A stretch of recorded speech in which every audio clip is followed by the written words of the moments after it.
नमस्कार। प्रस्तुत है आज का चिंतन। तीर्थराज प्रयाग के पावन तट पर अपना सर्वस्व दान कर चुके राजा रघु के पास वरतंतु ऋषि के शिष्य कौत्स अपने गुरु को दी जाने वाली दक्षिणा के लिए धन याचना की इच्छा से आए, परंतु केवल मात्र मिट्टी के पात्र शेष देखकर मांगने की हिम्मत नहीं कर सके। राजा रघु ने वृत्तांत जानकर धन प्राप्त करने के लिए कुबेर पर चढ़ाई का निश्चय किया ही था कि रघु के शौर्य एवं दृढ़ निश्चय से डरकर रात्रि में ही स्वर्ण मुद्राओं से राजकोष भर दिया। राजा ने उस समस्त धन को ले जाने की ऋषि से विनय की, किंतु इस अपरिग्रही ऋषि ने केवल गुरु को दी जाने वाली 14 करोड़ मुद्राएं ही उस ढेर में से लीं। राजा रघु प्रत्येक 12 वर्ष के बाद कुंभ पर्व पर जल भरे बादलों के समान जनहित में अपना सर्वस्व दान किया करते थे और रिक्त हुए बादलों के समान पुनः संचय के लिए अपनी राजधानी लौट जाया करते थे। याचक की इच्छा से अधिक देने वाले रघु एवं आवश्यकता से अधिक न लेने वाले महर्षि कौत्स दोनों ही वंदनीय हो गए, अभिनंदनीय हो गए।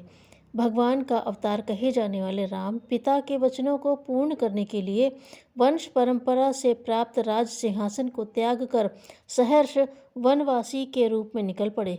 वहीं जब भरत को राज्य दिया जाने लगा तो भरत भी कब पीछे रहे। उन्होंने राज्य को फुटबॉल बनाकर उछाला और राम के पाले में फेंक दिया और स्वयं राम की ही तरह नंदीग्राम में वनवासी का जीवन बिताते हुए अयोध्या के साम्राज्य की देखभाल करते रहे। भारतीय प्रेम एवं राष्ट्र रक्षा का ऐसा उदाहरण केवल भारतीय संस्कृति में ही मिलता है। इतना ही क्यों, राम ने बाली वध के पश्चात उसका राज्य उसके भाई सुग्रीव को सौंप दिया। अपने पराक्रम की जीत हुई स्वर्णमयी लंका रावण के भाई विभीषण को सौंप कर खाली हाथ अपनी जन्मभूमि अयोध्या लौट आए। निष्प्रह जीवन का साक्षात उदाहरण राम और भरत दोनों ही प्रस्तुत किया। सम्राट चंद्रगुप्त को सम्राट बनाने वाला चंद्रगुप्त का प्रधानमंत्री गंगा किनारे झोंपड़ी बनाकर रहता और स्वयं नदी से घड़े में जल भर कर लाता। वह अपरिग्रही कौटिल्य केवल राज्य कार्य के लिए ही राज्य का तेल दीपक में जलाया करता था, व्यक्तिगत कार्य के लिए नहीं। उसी व्यक्तित्व के धनी कौटिल्य का अर्थशास्त्र एक अनुपम ग्रंथ बन गया, क्योंकि उसमें उस त्यागी अपरिग्रही व्यक्ति का प्राण समाया था। समर्थ गुरु रामदास ने शिवाजी को भवानी की तलवार सौंपकर छत्रपति शिवाजी बनाया और शिवाजी गुरु चरणों में राज्य समर्पित कर जन सेवक के रूप में राज्य का संचालन किया करते थे। नसीरुद्दीन शाह राजकोष से व्यक्तिगत पोषण न लेकर स्वयं टोपी सीकर घर चलाते। उनकी बेगम उन्हीं का साथ देती थी। अभी पिछले दिनों की ही तो बात है, भारत के प्रथम गृहमंत्री होते हुए भी सरदार पटेल साधारण व्यक्तियों का सा जीवन व्यतीत करते थे। उनके खादी के कुर्तों में पैबंद लगे होते थे, परंतु व्यक्तित्व के धनी थे। चरित्र आकाश से भी ऊंचा होता है। उनकी बेटी मणिबेन भी पिता के समान ही सादा जीवन व्यतीत करती थीं। छोटे से कद के लाल बहादुर शास्त्री उच्च पदों पर रहकर प्रधानमंत्री बनने पर भी राष्ट्रीय संपत्ति को जनता की धरोहर मानते और किसी भी सुविधा का लाभ न उठाते।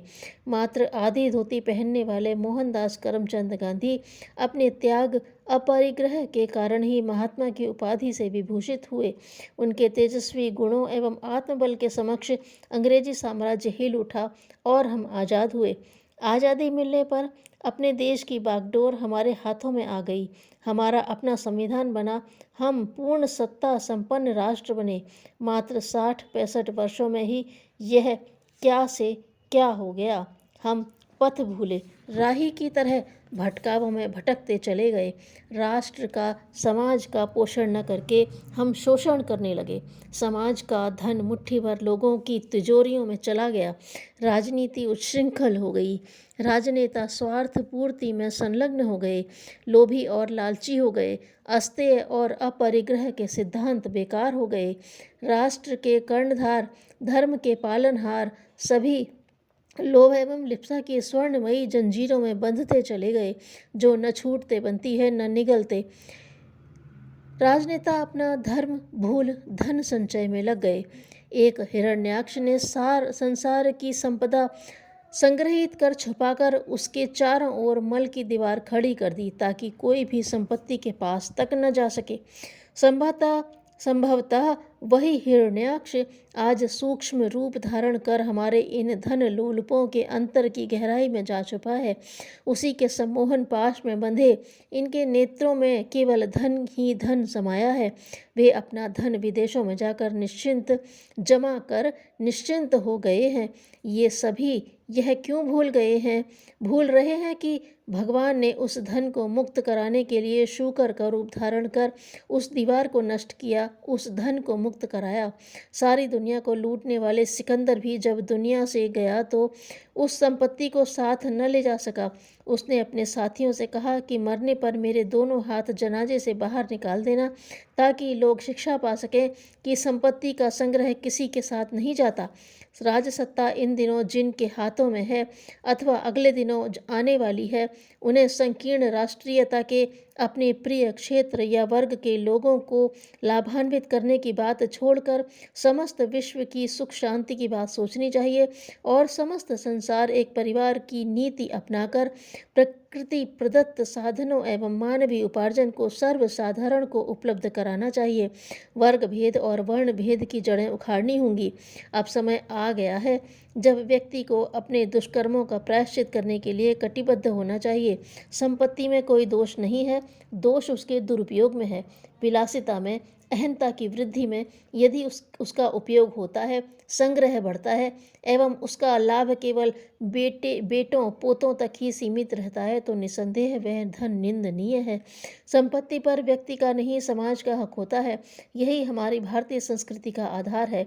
धनपतियों को स्वयं को धन का ट्रस्टी मानकर अपनी संपत्ति लोक मंगल में लगाने की दूरदर्शिता अपनानी चाहिए। संग्रहवाद की मान्यता बदलनी चाहिए। धन अर्जित करना बुरा नहीं है। मनोयोग पूर्वक धन कमाएं और उत्साहपूर्वक समाज सेवा में लगाएं तो ही सच्चे आनंद की अनुभूति हो सकती है। अनीति, शोषण, अपराध, रिश्वत, भ्रष्टाचार के वास्तविक शत्रु से जूझना सरकारों का काम है। बेकारी, बीमारी और गरीबी दूर करने की दिशा में भी वह बहुत कुछ कर सकती है। इसके लिए सत्ता संचालकों और शासकीय कर्मचारियों में बेतरह घुसी हुई स्वार्थपरता एवं अनैतिकता की जड़ मूल से उखाड़ना होगा। इसके लिए प्रजातंत्री देशों के वोटरों को वोट की कीमत समझानी चाहिए ताकि वह सुयोग्य प्रतिनिधि चुनने और श्रेष्ठ सरकार प्राप्त करने में सफल हो सकें।